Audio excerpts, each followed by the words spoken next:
You're listening to the Parents of Hardworking Teens podcast, episode 45. Building confidence. What confidence is, how I see it vary in students, how it grows and can be dented, and the beliefs and evidence that need to show up for your teen in order for them to get more confident in their study.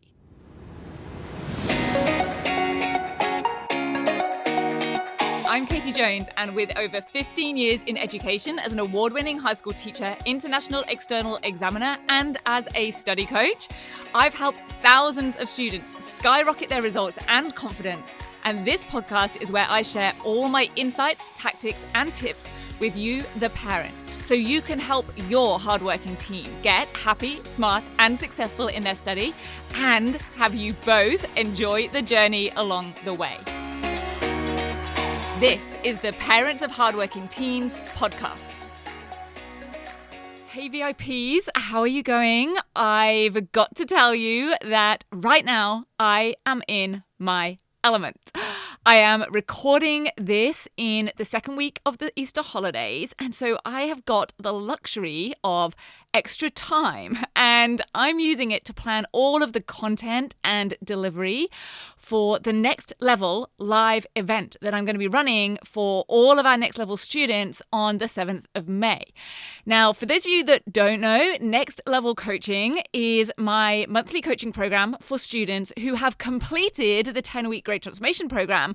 They loved it and they want more success, more confidence, more skills, and more marks in their study. And they want to work with me personally in more depth to keep up-leveling and honing their skills. And twice a year, we have a big live online event where we take a particular aspect of study or assessment or exams and we focus on it. We develop it. We consolidate the concepts from the 10WGT and we extend them. Now, our last event like this was Essays Bootcamp last year, where me and Gemma, our English focus coach, did 4 bootcamp sessions over 4 weeks. And I've got to tell you, if English or essays or literature or writing are areas that you'd love to hear more about, then stay tuned to the podcast. Make sure you've followed and subscribed to the podcast on your podcast app of choice, because next week, Gemma is going to be my special guest here on the podcast. And I cannot wait to record that one for you, because Gemma's not only an amazing English teacher and a great friend, I'll tell you a little bit more about that on the episode, but she's also by far the most experienced examiner, assessor, and moderator that I know.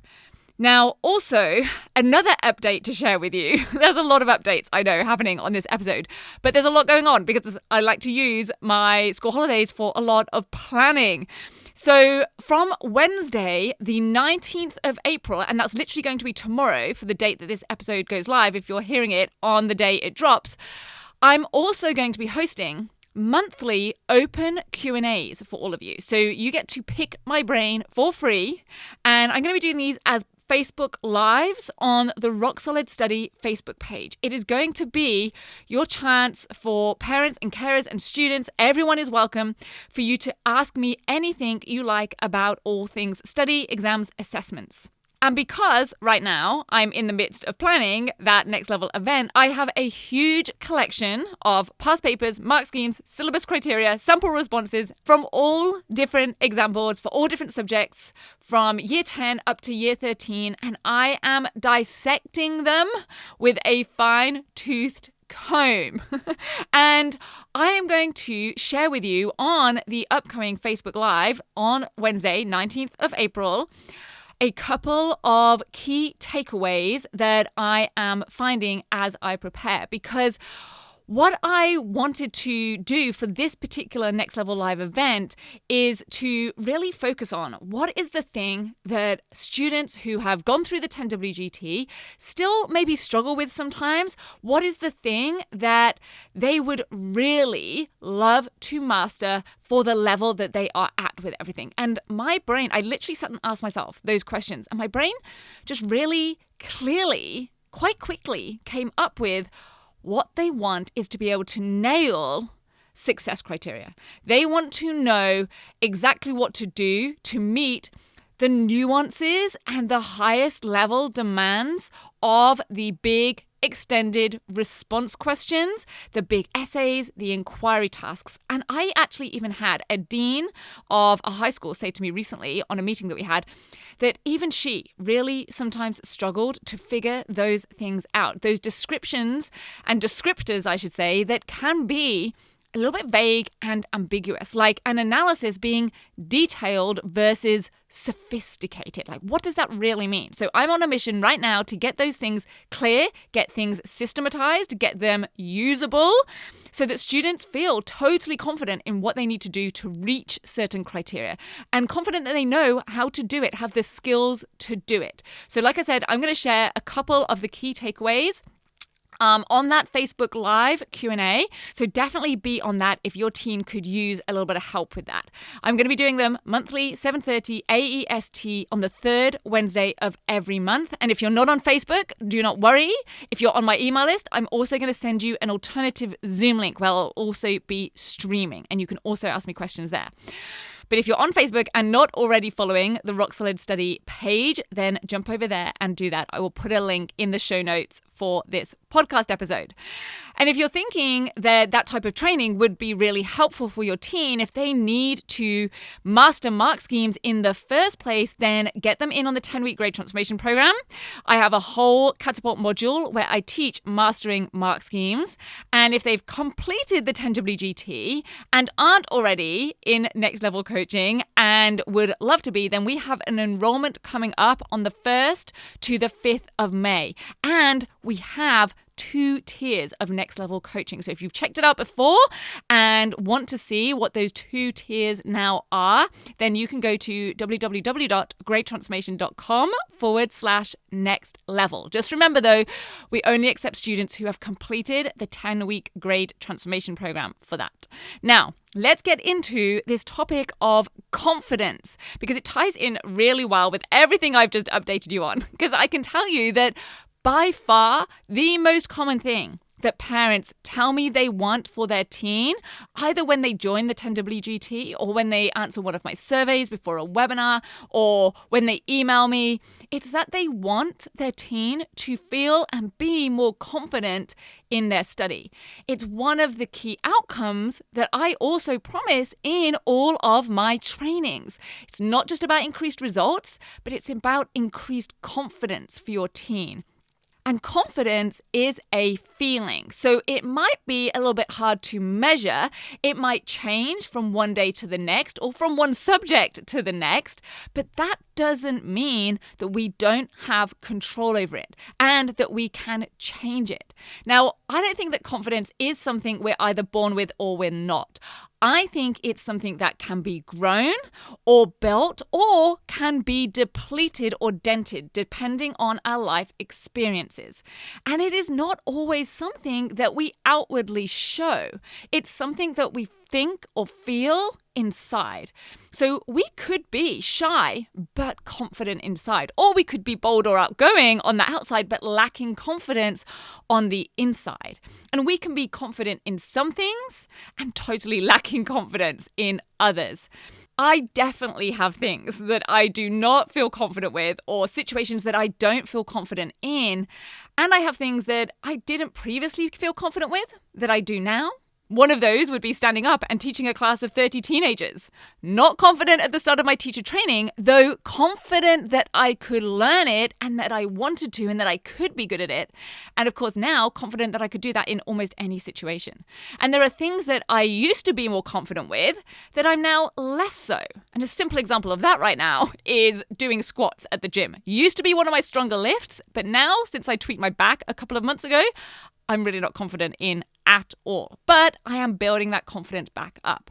Plus, I used to be really shy as a kid. I was definitely not a confident child, but now I am much more confident in myself and in being in different situations. Now, I know you probably don't really believe that I was shy as a child, but you can ask my mum or my dad. They will tell you I was quiet, I was well-behaved, I didn't say boo to a goose. And now I just say that I'm making up for lost time. I'm still very well-behaved, mostly. I'm never going to be a rebel. I like to follow the rules still, but I am a talker and not a quiet one. So these things do change. They can change. Now, the reason that our confidence can vary so much is because the feeling of confidence comes from what we're thinking and believing in the moment about maybe the task at hand or how we relate to it. It comes from thinking things like, I can do this, or I know what I'm doing, as opposed to, I have no idea what I'm doing.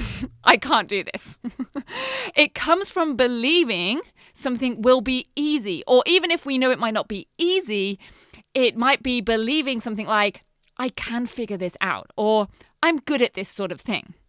But that doesn't mean that we can just recite affirmations like, I can do this to ourselves and then expect to feel confident. If we don't truly believe those things, just saying or hearing the words will not make any difference to how we think or feel. In fact, it may do the opposite because we'll be saying, I can do this, whilst in the background, our head is going, no, you can't. So it might be helpful to bear that in mind as a parent, that even though you might be tempted to try to boost your teen's confidence by telling them things like, you can do this, you've got this. And it can indeed be helpful for your teen to know that you believe in them, that you have confidence in them. That certainly is a step in the right direction. And you can start to change their own beliefs about themselves if they know that someone else believes it about them or believes in them. But I think the best thing we can do is to create situations where they begin to feel confident in themselves and give them the skills and build evidence for themselves.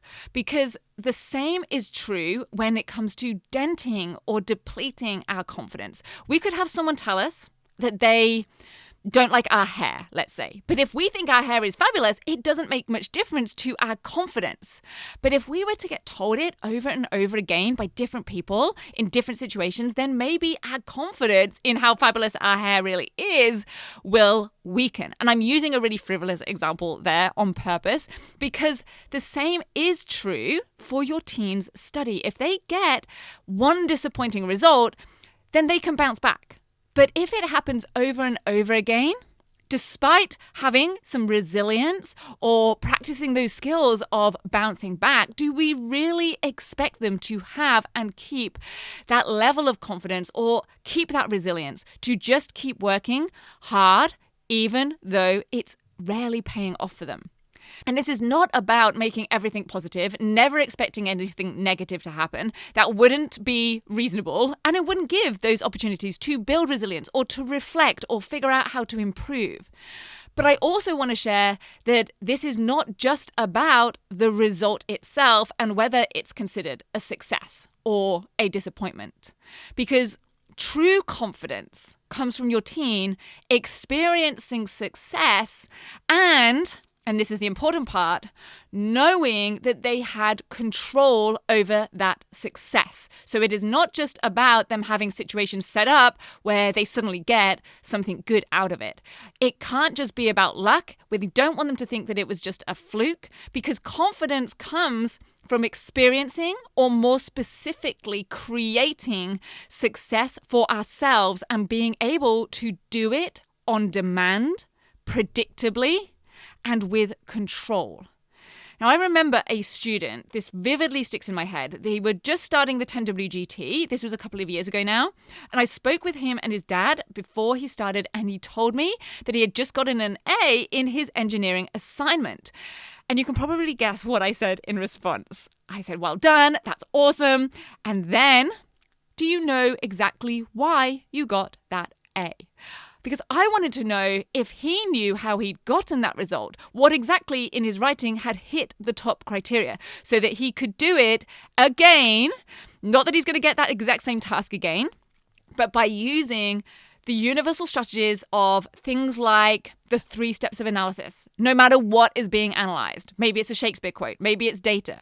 Things like dissecting the question, like identifying the command or identifying the topic and focus of any essay. And this student did laugh a little bit, and he said, No.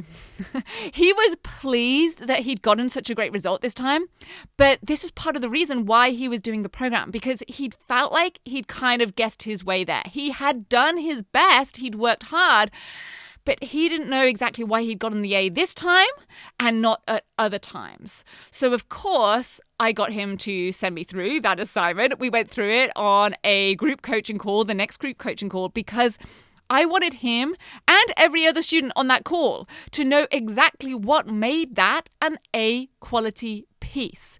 What exactly ticked the A standard criteria, why it counted, and if there are any parts in there that also maybe perhaps weren't needed. So even though a good result can boost confidence because it shows I can do it, the real power comes when your team can say, I can do it, and I know exactly how I did it, and I know I can do it again. Because let's also think about this, and this is most likely what's going to be happening in their study. What if there's a task that your team's never been faced with before? Or what if they're prepping for an exam and they've got no idea what questions will be on the paper? Can they still feel confident in tackling that? In fact, that's where we want them to feel most confident, right? If they don't have past evidence yet of that particular thing, then where can that confidence come from? It comes from knowing that they have the skills, the knowledge, the abilities that are required to tackle any question that they are faced with, where they know that they know their subject content and they have a solid exam technique, let's say. So they know they can dissect the question. They know how to respond to whatever the command is. They know how to identify the focus of an essay question. And they can figure out for themselves on the spot what is and isn't needed in their response. They can mentally predict the mark scheme, just like I teach in Catapult 10 in the 10-week Grade Transformation Program, how the marks will be allocated. And they know things like what will make their writing detailed as opposed to just adequate. Remember, come to the Facebook Live on Wednesday, 19th of April, 7:30 p.m. AEST for what I'm going to be sharing and giving you insights on that. So having faith in their abilities, their skills, and their knowledge means that your teen will have thoughts like, I can figure out whatever they throw at me. That I can figure this out type of phrase, rather than just hoping or praying that certain questions will or won't come up. Now, when I work with students on coaching calls, one of the questions I sometimes start with that you can use with your teen, if you would find this useful, is when they first share their task sheet or their draft or even a finished piece, I ask, how confident are you feeling with this? Or with whatever they've written so far? Literally on our most recent coaching call that I ran, a student told me that they had to write a persuasive speech. And I asked them right at the start, okay, on a scale of 1 to 10, how confident do you feel with doing this? And their answer was a 2. Now, if you ever do this with your teen, remember, whatever that answer is, it's a great starting point, because then you can have a discussion to find out which elements they're feeling okay about. So in this case, the part that got them from a 0 or a 1 up to a 2, and then discuss what they aren't sure about, where they're lacking clarity, and get into things that way. And 20 minutes later, when I asked them again after giving them some guidance and coaching, they were at a 6. So if you ever doubt how quickly just a few concepts or strategies can work to make a difference, this is a perfect example. Now, can they eventually get to a 9 or a 10? Absolutely, for sure. But a 2 to a 6 in 20 minutes is a pretty good start. And I will say, just as a little side note here, what this scoring system and this discussion led to was realizing that what they really wanted from me was some tips on how to present well, because after they'd written the speech, they had to deliver it in front of the class. And I realized that part of the reason for that low 2 was really just because they were so nervous about having to give that presentation. And I think it's worth noting that being nervous is not the same as lacking confidence. Now, there are definitely some overlaps in how the emotion feels. We're apprehensive, we're feeling hesitant, we have that feeling of dread. But a student could be confident in what they've written, but still nervous to deliver it. Or conversely, they could be a great performer, So they could be confident in the delivery, but they might not be confident in how to actually write the speech in the first place. So keep in mind that your teen could be confident in their knowledge or skills and still feel nervous. And that's totally natural. I think it's something worth acknowledging because being nervous does not necessarily mean that there is a problem. I mean, the singer Adele, you know the singer Adele? She actually came and toured in Australia a few years ago. I went to see her. She was incredible. But she has often publicly said how nervous she gets before performing live, to the point that it's really debilitating. She rarely does live tours. But she is an amazing singer. She is confident in her singing, but she just gets so nervous when performing to huge crowds. So nerves and confidence might feel like a similar thing, but they're not exactly the same thing. So if this is an issue for your teen, it might be worth exploring a little bit to see where there might be nerves and finding some strategies to help deal with those. And separately, where there's a lack of confidence that's genuinely coming from a deficiency maybe in a skill or capability. So I'll wrap up this episode by repeating that confidence is a fluid emotion. It can change, it can vary, it can be built, it can be dented, and it makes sense that if we have lots of successes, it will increase over time, and that if we have multiple disappointments, it may well decline. But because confidence is not fixed, it is not something we're either born with or we're not, it also means that if your teen is lacking confidence, it can be turned around. Gaining and developing certain skills can build your teen's confidence. And that is then compounded when they actually go on to create success because they have those skills. And they achieve good or even great results, or simply do it in maybe less time than it used to take them, with less confusion along the way. And that new evidence then further builds that confidence because they now have proof that they have the knowledge and the skills that they need, that they know what they're doing, that they can figure it out, that they are good at this sort of thing. Your teen's confidence comes not just from success or being told by others that they can do it. True and lasting confidence comes from knowing that they created that success for themselves with control, and they know how they did it, and they can do it, therefore, again. Have a brilliant week, everyone. I hope to see you on one of my monthly live Q&As with some of my latest fresh off the press bonus tips. It'll be on the Facebook page, 7:30 p.m. AEST every third Wednesday of the month. And I will talk to you again next week here on the podcast. Take care. Bye. If you're ready to have your teen achieve their best possible results with less stress, then I want to invite you to enroll them in the 10-week Grade Transformation Program, where they're going to learn the key concepts, skills, and strategies to catapult their performance in assessments and exams. It's risk-free. They either achieve bigger and better results with a whole lot more confidence in 10 weeks, or we refund you in full. Just head over to www.rocksolidstudy.com/program, and I'll see you there.